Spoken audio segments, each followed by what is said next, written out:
everybody can see that now. Hey, thanks for the time. So my name is Shimon Ben David. I'm WekaIO's Chief Technology Officer. And I actually wanted to talk as well to continue the discussion about the modern data platforms that are required for new workloads. So if we're just jumping in, if we're looking into the most desired technologies that CIOs and CTOs and IT organizations state that they're looking forward to innovate on, we can see that a lot of them are storage related. So cloud data protection capabilities, solid state storage, as you mentioned, NVMEs and SSDs, software-defined storage specifically, scale-out storage environments, and cloud technologies, and also containers, because we all know that with containers, you can manage the compute, and then there's the how do they get to the data? Do you move the data? Do you move the containers? So we can see that there's a lot of innovation required or desired in these storage-related environments. In addition, I think you also touched on is that new trends in technology actually allows multiple markets to innovate in a way that they couldn't before. So in cloud, the emergence of cloud environments, NVMe and SSDs, proliferation in organizations, and GPUs and additional accelerators that are now being heavily utilized across multiple markets for AI ML, but also for additional raw computation, actually allows to innovate in multiple life science environments, automotive environments, financial services environments that to benefit. And I think you also touched on that when you said that if in the past HPC was for classically large scientific environments, HPC centers, what we see now is that HPC workloads are becoming more and more dominant in the enterprise. So looking at the storage or the data management part of that, we see that we're looking at the storage environment, and we see that there's still this categorization of different storage environments. So SAN environments or NVMe over Fabric environments, more modern environments, NAS environments for shared data, cloud environments or objects environments that are becoming more and more dominant for large capacity or large computing capacity. And you can still see that there's different requirements for each of these. If looking at where workloads would be run, some workloads would be run on a SAN environment, some on a cloud or an object or a NAS. And that actually forces organizations to have multiple environments, multiple architecture, multiple tools of managing each of these environments. So that's complex. And actually, what we want to show today, the Weka Data Platform, is how we are looking to solve all of that. So in a glance, legacy environments, or strictly speaking storage environments, actually forces you to choose one or two of the three: simplicity, speed, and scale. And with Weka, that's exactly what we wanted to solve. We wanted to have a data platform that is more than a storage environment. It's a data platform that can accommodate for all of these simplicity, speed, and scale, and we'll talk about more in depth. And we see that as a requirement for modern environments. So at a glance, architecture-wise, Weka is composed out of multiple layers. We have the Weka Flash performance tier. That's the WekaIO file system that is at the core of the environment. Weka is fully software-defined, by the way. We'll talk about it as well. So there's no need to buy a box and invest in a box that we create. It can be installed and deployed on multiple environments. So there's the file system, there's the storage side. By the way, that would be faster than a SAN appliance, than an NVMe over Fabric environment. So you get a high-performance shared environment that removes the need for, should I use a SAN or a NAS? And then there's the data management part of it. So with Weka, we can move the data across multiple locations, whether it's to on-prem clouds, on-prem object stores, or to public clouds. A single Weka system can do that to multiple environments. So I think what we're saying here is that there is no need also to try to integrate different third-party data management or backup environments. Weka can manage the data movement across all of these environments on the storage, on the performance layer, which is immensely important. There's no need to try to pick the correct storage for your application. Weka can accommodate for all of them, whether it's by supporting multiple protocols, as we can see, and whether strictly by having the file system optimized to multiple IO types. We'll mention that a bit more. So in terms of simplicity, speed, and scale, if you could have a system that unified all of your data across different platforms under a single management pane, and it's not just having a single CLI or UI, it's actually having an API that you can manage everything. You don't need a different API to different environments. In terms of speed and resiliency, so as I mentioned, the Weka system is optimized, and that's actually, if there's one thing they want to remember that's very unique, the Weka system is optimized to handle all type of IOs. So if we're looking at classic HPC storage environments that are very optimized toward throughput, they're very good at that. Weka is optimized toward throughput, but also toward high IOPS, low latency, and high metadata. So looking at performance and all of these axes of performance. And in terms of scale, again, there's no need to compromise here. You can start very small and very fast in the double-digit terabyte, getting hundreds of gigabytes per second, as well as grow to hundreds of terabytes and petabytes. And we'll talk about a few of these use cases that we have together with some customers. In addition, as I mentioned, one of the capabilities of the system, and that's built into the system without the need to use any additional component or third-party environment, the Weka system can move the data around between different on-prem and cloud environments in a way that actually provides cloud bursting, but also, or data center bursting, but also backup and DR. Because if you're now looking to protect petabytes of data, which is a huge, complicated problem that most backup softwares or data movers are not suited for, the fact that the Weka file system can manage your petabytes of data, but can also send that data to be backed up in DR across multiple environments is priceless. That actually enables a lot of customers to benefit from that where they couldn't. And we'll actually see a few of these use cases. And we have a lot of, as you can see below here, a lot of amazing partners that help us with this as well. So if we're looking at requirements for storage infrastructure, for a data platform environment, we want to make sure that it's architected for hybrid cloud. As you mentioned, there's multiple use cases for on-prem, for cloud, and definitely the ability for a single environment to span between them with the single NPI, single management, no need to manage different environments. Weka can do. We'll see how Weka can do that. You want your new environment to have to support multiple performance facets. So it's not only in the modern workload type. It's not only good enough to be good with throughput. So not only how many gigabytes per second can you do, but also how many millions of IOPS, what latency, how many metadata operations. So that's a requirement. Otherwise, you'll always end up trying to match your application to your storage. You want to make sure that you support the new accelerated compute technologies, GPUs, and there's additional ones. You want to make sure that your storage environment can accommodate for that. And I think you showed a slide about running HPC and AI/ML on the same environments. I think what we saw is that a lot of environments are hesitant of that because the new GPU workloads are actually not necessarily compatible with HPC workloads. So stepping on each other's toes. And we'll talk about that a bit more. You obviously want to make sure that it's mission critical and high availability, because if there's one requirement from a data platform for storage environments in the past, present, and future is that it will be up and available, and it can sustain multiple failure and being resilient. You do want to make sure that it's extremely scalable. Data is only growing. We all know that we're going from terabytes to petabytes to exabytes, as you showed.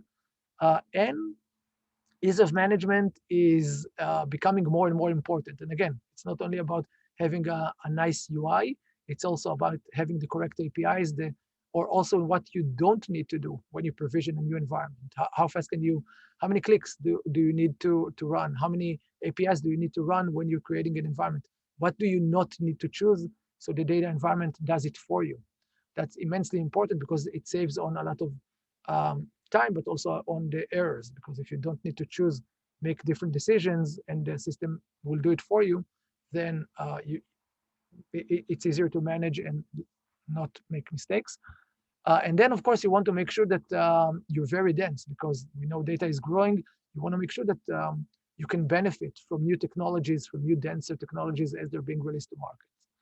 So specifically looking at the Weka data platform, platform and how it can accommodate for all of these aspects. So in terms of, and I wanted to also show some joint use cases with our amazing customers, architected for hybrid cloud, multi-public cloud integration. So here's a use case of a pharmaceutical company benefiting from WekaIO that was using an on-prem NAS appliance that just couldn't keep up with the scaling requirements and with the performance, and they could never actually back up their environment because of the scale, right? And it's not only about how many petabytes you have in terms of scale, but also how many billions of inodes. So that's also important. So with Weka, what they're benefiting now is that they have the Weka cluster. It's an on-prem Weka cluster that actually expands the namespace over to a Scality object store. And the Scality object store is actually pushing the data also to the cloud. By the way, the Weka system could do it also. In this architecture, we chose to go down that route. So actually, the customer now has a full solution that spans between the performance of the NVMe flash tier on the Weka cluster, the capacity tier on the Scality environment, because Weka actually aggregates both of the capacities. It's doing more than tiering. It's actually expanding the namespace, and it's doing the data movement as needed. And the data is being sent to the cloud for backup and DR. So at any point of time, if something happens to their environment, they can always spin up a Weka cluster in the cloud and continue working. So that's their DR strategy. And there's no need to, again, to involve any other data movement or backup and DR software environments here. Eventually, the value here is a lower TCO, better performance, and backup and DR, which they couldn't have before. Another really amazing use case is Genomics England, which had their, or currently their environment, their challenge was they couldn't scale anymore. They couldn't scale, again, in terms of performance and in capacity. Eventually, they added more and more components, storage components to their environment that made it complicated. What they chose to do is they chose to go with a Weka environment that expands its namespace over to an on-prem object store. It's more than a 60 petabyte environment in total. And so their performance and scalability requirements have been met. And because the environment is erasure coded across multiple data centers, so now, again, they could benefit from having a backup in DR in an environment which they simply couldn't before, again, because of the capacity and because of the scalability. So in terms of performance, so just talking about a use case from that we saw at TGen, and I know James is going to talk here later on. Thanks for that. That's an interesting use case because we constantly talk about performance, but what we saw here is actually it's a genomic sequencing pipeline. There's a step called BCL to fast Q conversion. What we saw is that this is a very CPU-intensive workload, which means that every few milliseconds, it goes down to the storage to work. The fact that the storage could be low latency is immensely important because eventually it's not about throughput or even IOPS. It's about how fast can you reply when the CPU-intensive application goes into the drive. So the fact that Weka could accommodate for a consistent high-performance latency or low latency actually enabled it to be 6 times faster than their previous solution. Another use case that also speaks about multiple facets of performance is a Genomics DB workload where a customer was running that it's actually also in a genomics sequencing pipeline, a Genomics DB aggregating all of the VCF files into a database. It's a very IOPS intensive workload. So again, not even very throughput, but a very IOPS intensive because Weka is optimized for IOPS, throughput, latency, and metadata. So one of the requirements is to be all aspects of performance. We could accommodate for that and actually get them more than 50x performance improvement. Because it's not only about how fast you move a bit or a byte, it's actually how can you accommodate for the entire pipeline.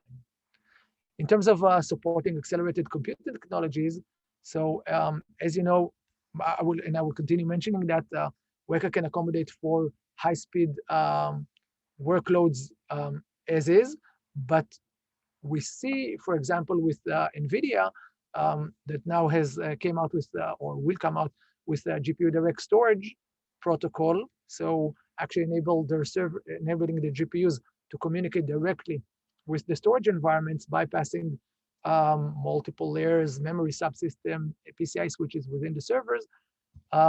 So Weka supports that GPU direct storage technology, and we've shown that a single DGX A100 is able to get 162 gigabytes per second, but and also not less important is more than 1 million IOPS.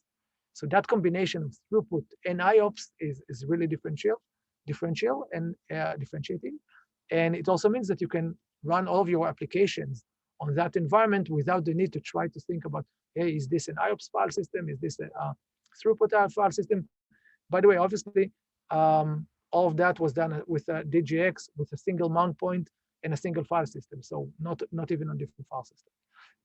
Another workload is we keep talking about accelerators and GPUs and others in the terms of AI/ML, but we shouldn't forget that what we see with many customers is that there's multiple use cases for GPUs. Not all of them are AI/ML. For example, NVIDIA Clara Parabricks framework actually uses the GPUs as a high amount of cores. So running a GATK pipeline across these GPUs, not strictly as AI/ML, but just using their raw power.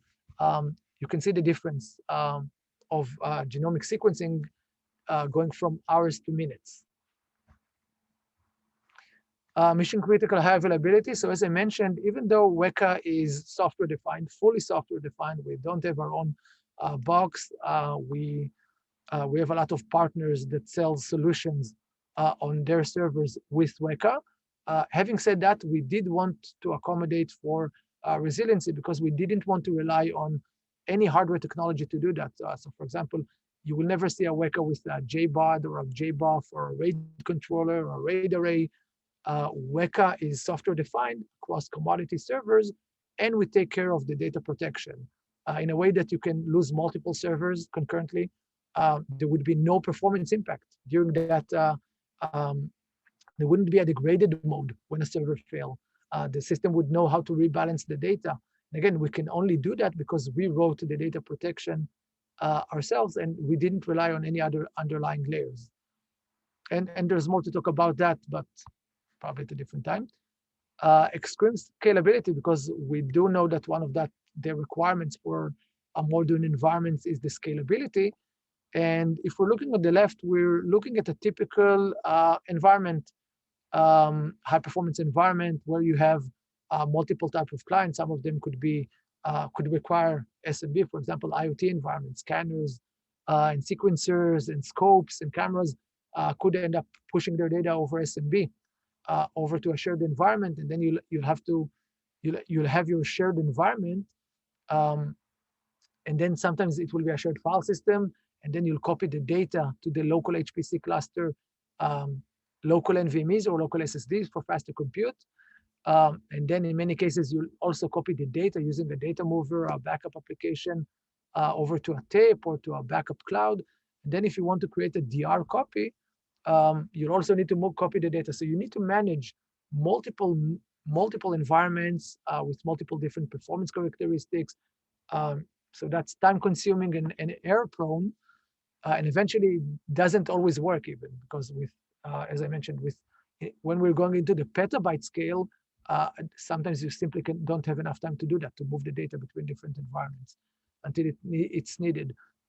And with Weka, and again, this is a real solution that has been implemented, Weka does all of that for you. So imagine 3 data centers imagine a file system that can accommodate for all of the aspects of the data. So you don't need, so because we support multi-protocols, you don't need to have the data go into an SMB share and then copy it to your shared environment. Just copy it directly to the Weka environment. And then that same data can be accessed using different protocols for high performance. So you don't need to even copy it to a shared environment because we accommodate for multiple workload types, IOPS, latency, throughput, and metadata performance. There's no need to copy it to a local SSD because Weka will overperform that. So just push the data into a centralized location and work on it. Don't try to move it between different environments. And as I mentioned, Weka also accommodates for expanding that data. The hot data would be on the NVMe tier, the colder data would be on the better TCO object tier.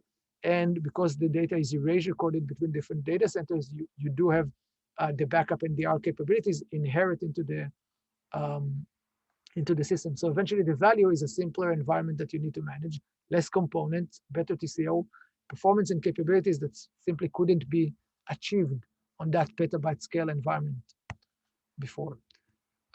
Additionally, scaling is not just about how many petabytes, it's also about how many thousands of clients and cores can I throw on my environment to compute. So maybe I have an environment with a specific amount of cores. If I want to crunch it faster, I need more cores. So as I mentioned, because Weka is fully software defined, it's cloud native. So it can run on-prem and on the cloud. It's the same environment. It's the same executable. It's the same APIs. It's the same management.